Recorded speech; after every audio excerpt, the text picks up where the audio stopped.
everyone. I'm really excited to be here. I'm going to present my master's research, which I conducted at the University of Cambridge's Peddle Center.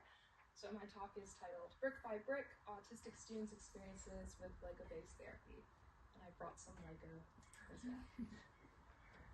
So before I begin, I think it's important to establish that when working with the neurodivergent community, it's important for the researchers to establish their positionality, and it's a way for the community to know where the researchers are coming from when doing research with their community members.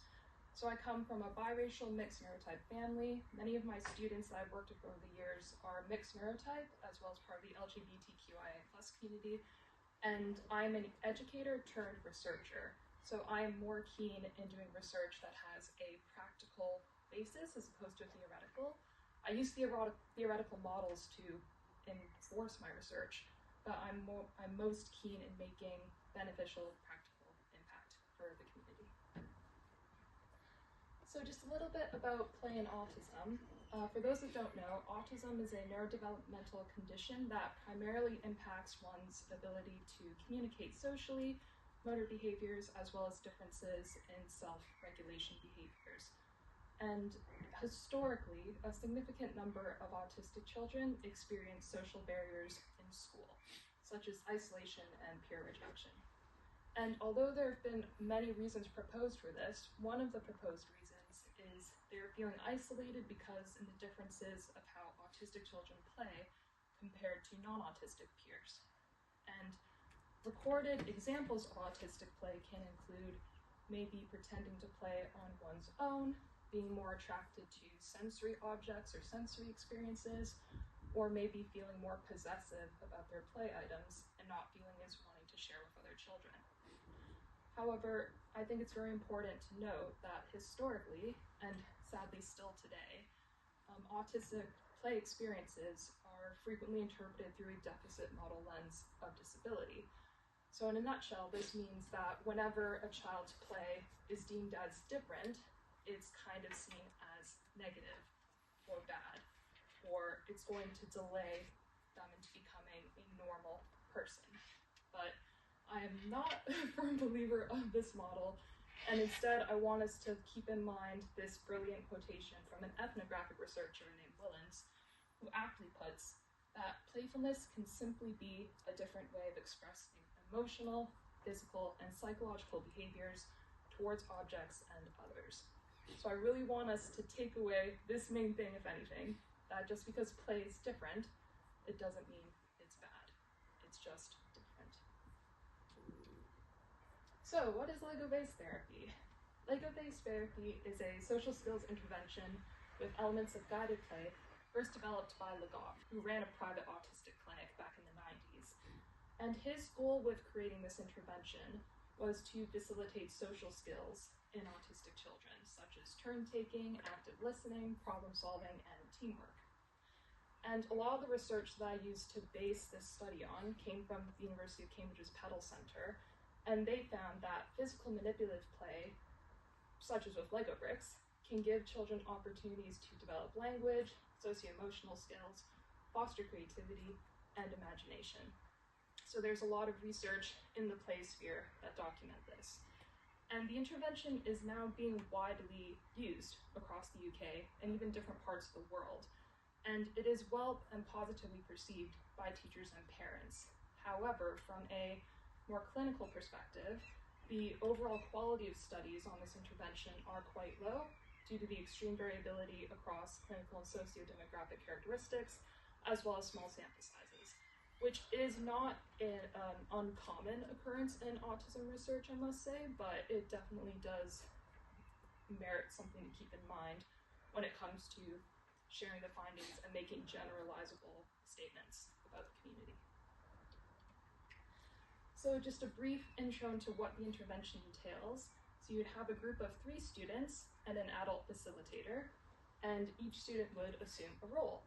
So you have the engineer, who is the student that would be required to look at the instruction manual and tell the builder and the part supplier what goes where to build the model.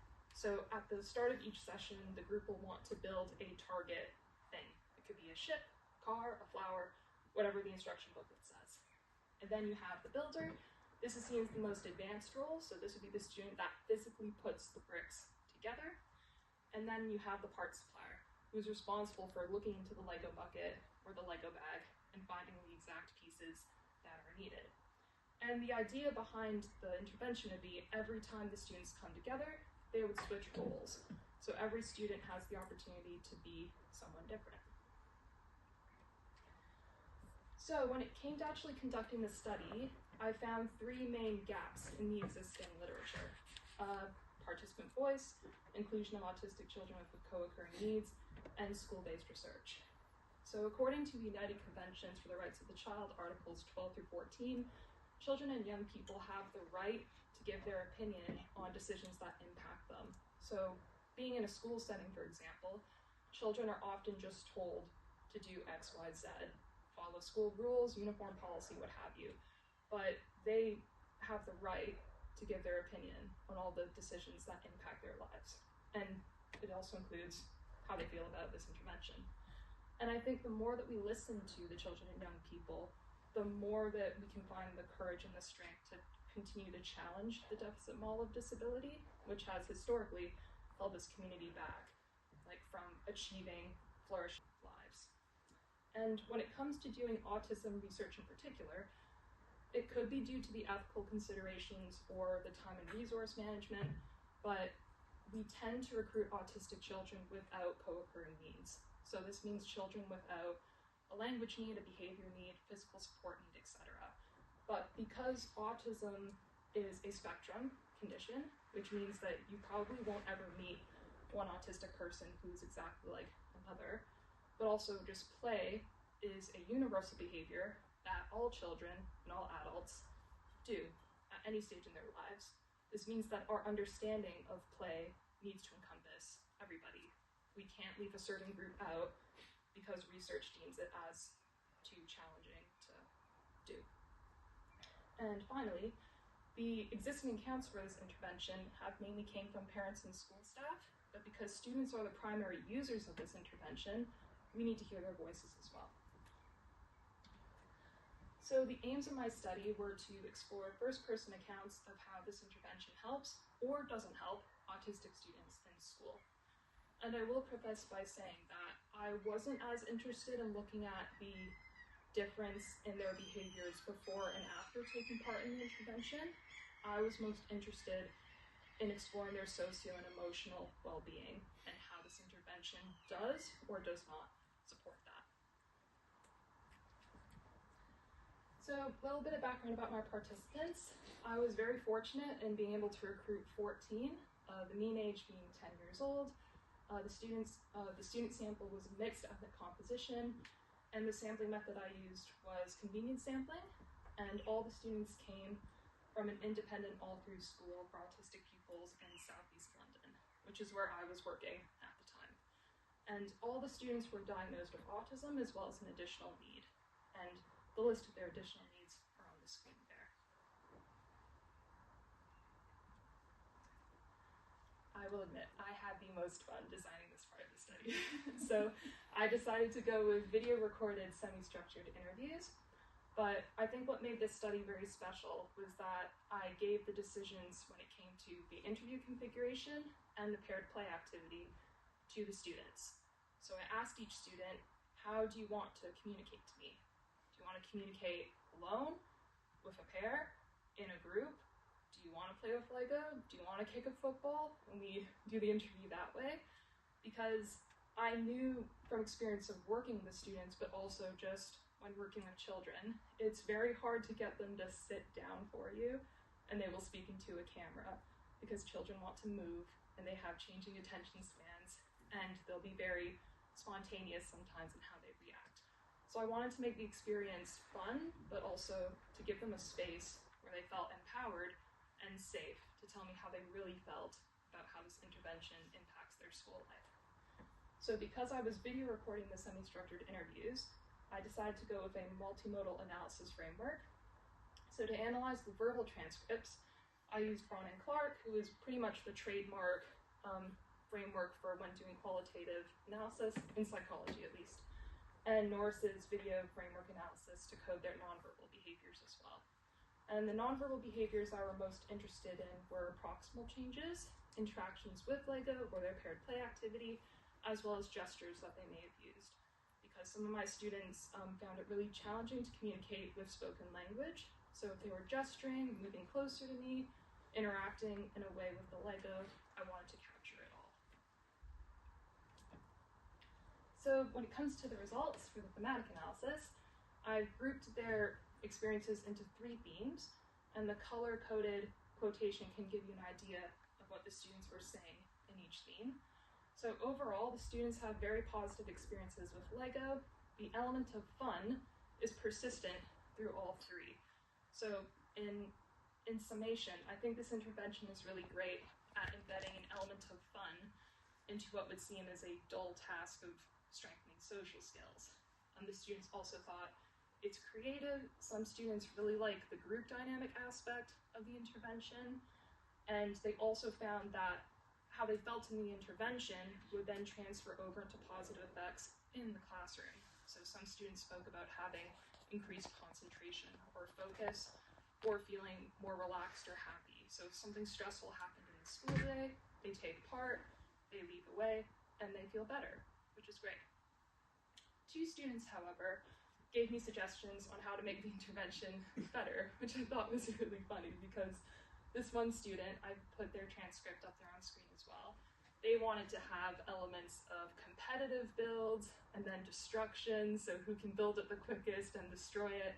They wanted more roles to make the groups bigger, and they wanted to make the sessions longer as well, so longer than the 30 to 45 minutes prescribed. If I had time to go back and do follow-up sessions, I definitely would have spoken to this participant more in particular. I think it's also important to mention that there were 2 sub-themes, the sharing and taking of control, as well as the switching of roles.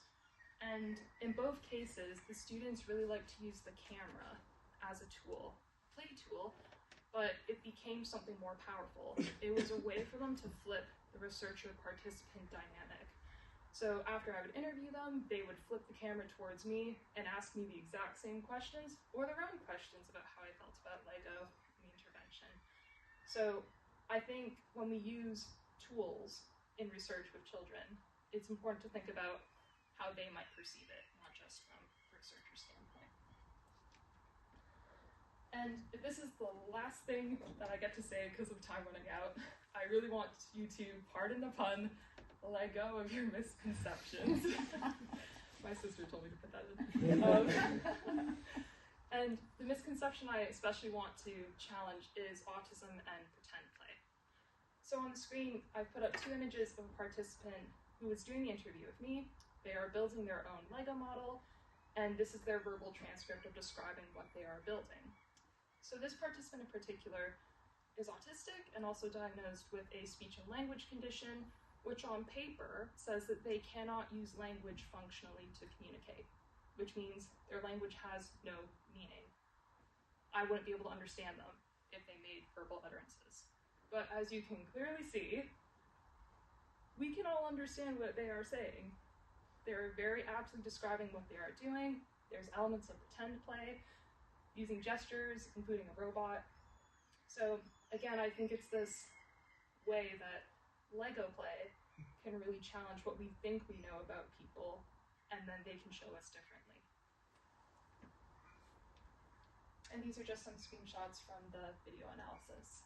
And I think the most interesting finding from the video analysis was that even though this is an intervention that has children building together, the children didn't want to build the Lego builds together.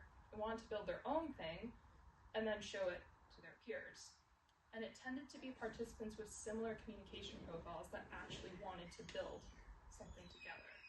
So I think this merits further exploration because I love Lego research now, so that might be something I do post-PhD. And when it comes to evaluating the study, I think we have to keep in mind of the impact of pre-existing relationships, flexibility in how to share experiences, inferring meaning from short interviews, and representing the wider autistic population. I think when it comes to doing school-based research, especially if the researcher is already a member of that school community, it's very hard for the lines to be blurred. So there were many points in the study where I was thinking, oh, I know this student, I know they wouldn't do X, Y, Z, and then we do the interview and they prove me completely wrong. So it's a matter of being reflective, and not being afraid to let the students take control, because what I really wanted for this study to do was to give the students the space to feel safe to tell me exactly how they felt. And I think in the variety of ways that they could have done that, through pictures, speaking, playing, I think, hopefully, I gave them that. So key takeaways. I think that since starting to do research, I see now more than ever that play can engage, empower, and provide safe spaces for autistic students to express themselves.